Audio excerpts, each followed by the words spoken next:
salaadiin cuqaal abwaane iyo aqoon-yahanka mid ka mid ah beelaha dega gobolka Togdheer oo maanta warbaahinta kula hadlay magaalada Burco ayaa cabasho ka muujiyay xusbiga mucaaradka ee UCID kuwaasoo fariin u diray gudoomiyaha xusbigaasi inuu farageliyo arrintani waxaana hadaladoodii ka mid ahaa xubintii gobolka Togdheer ee loo siiyay beesha Muusdariyo baa waxa dhacday in xubintii hore xildhibaankii hore uu shuruudihii inta badan buuxin waayay kadibna aan bedelanay bedelkii oo ku jirnaan soo buuxinay intoodii badneed wixii dokumenti looga baahnaa baa gobolka Togdheer madaxdii fadhiday ama mas'uuliyiintii fadhiyay ay naga dulboodeen iyagoo talana siin waxay naga weydiiyeen jirin ay geliyeen in aan ka soo jeedin beelahayaga sidaa darteedna wax qoorsi ah oo beesha sharafteeda iyo karaamadeedana qoorsi ku ah bay nagu la kaceen iyo markii aan ugu nimid xafiiskii xisbiga UCID xogayaha guud ee xisbiga ee gobolka Togdheer markii aan u nimidna wuxuu lagu yiri $1 oo ayaan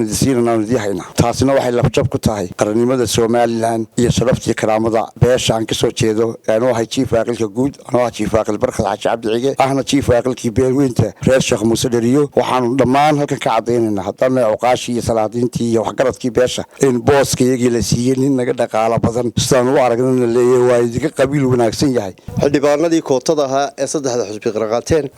anigoo ah Suldaan Maxamed Saleebaan Xaashi ahna suldaanka xildhibaanada waxaan halkan horta saddexda xusbi qaranba waan salaamay saddexda xusbiba go'aan bay qaateen go'aankaasoo unitationka qaramada midoobay aayadaha isku ogaayeen go'aankii wuxuu noqday saddexda xusbi qaran inay qaataan saddex kooto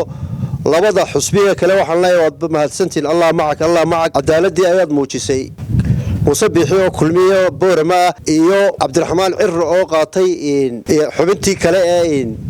barxad hambaliyeeba leewaanadii soo dhaweynaya gobonimada iyo mas'uuliyadda wada Faysal Cali Waraabe waxaan leeyahay hadaa tahay gudoomiye Faysal Cali Waraabe orana oo kaaga haynaa gefka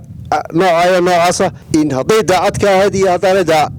daacad darro ka ahaynba waana kursigeygii diyaar baan u nahay waxaana sababtaasina mid ka timi Faysal Cali Waraabe ma waxa weeye waxay ka timi Bashiir Xamari oo inamadayada tacadiyay oo waraaqa 3-4 jeer sii celiya markaan u tagnay xitaa noo qoori waayay waa nimayo arintiisaas u dhacday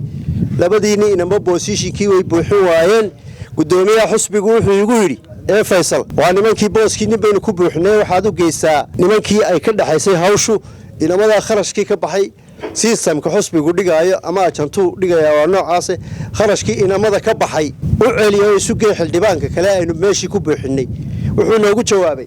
waxaan ku yiri Faysal Cali Waraabe anigu dilaal meehi ee qasnada xusbiga ma ka sameeya oo beesha iyo xusbiga kale yariyay waa Bashiir taanaha ogow gudoomiye sakala xoogayuhu inuu isagu dilaal ka noqdo booskayaga oo dadka la ku buuxiyo dawaar waxna qabta maaha tii aad yeeli lahayd uma anaguna yeelayna caalamkana waa u bandhigaynaa sidii uu sheegay chief aqal marka waxaan u leenahay war cadaalada hoos loo eego ay u dheeyeen cuqaashi waxgaradkii aqoon-yahankii beesha Muusdariyo shirkaas waa shirciyada aan kaga soo horjeedno kursigiina la siiyay ee Faysal Cali Waraabe ku ballan qaaday Soomaalidu waxay tiraahdaan nala salaxo madax ka sareysan ma jirto Faysal waxaan leenahay Faysal hadalkaagu laba inuu noqdo oo kolba dhinac u dhacma ilaahay quraankiisa ku yiri uu fud bi'ahdihim oo fi ahdiyada ballamada aad qaadaan Faysal inuu kolba dhinac u dhacma Faysal waxaan leenahay saddexda xisbi qaran ballankii ay qaadeen labadii kale waa oofiyeen waana gutin waajibaadkoodii Faysal maanta inaad nitiraad xilkiini nin kale ayaan siiyay waa buuxin weydeen ma aha waxa weeye in ka hor haduu buuxin waayo shuruudihii xaq waxaan u leenahay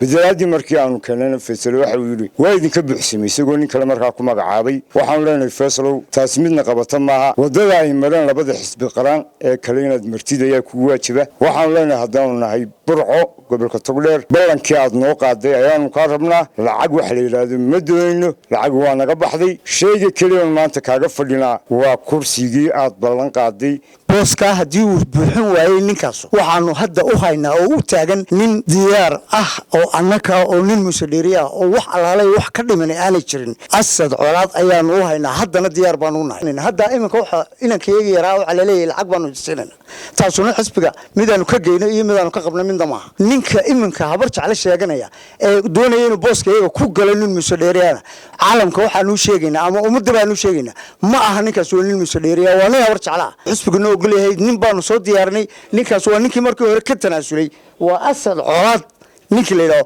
wax alaale wax ka dhimanay aan jirin maxamed siciid gaxnuug telefishinka caalamiga badda cas burco.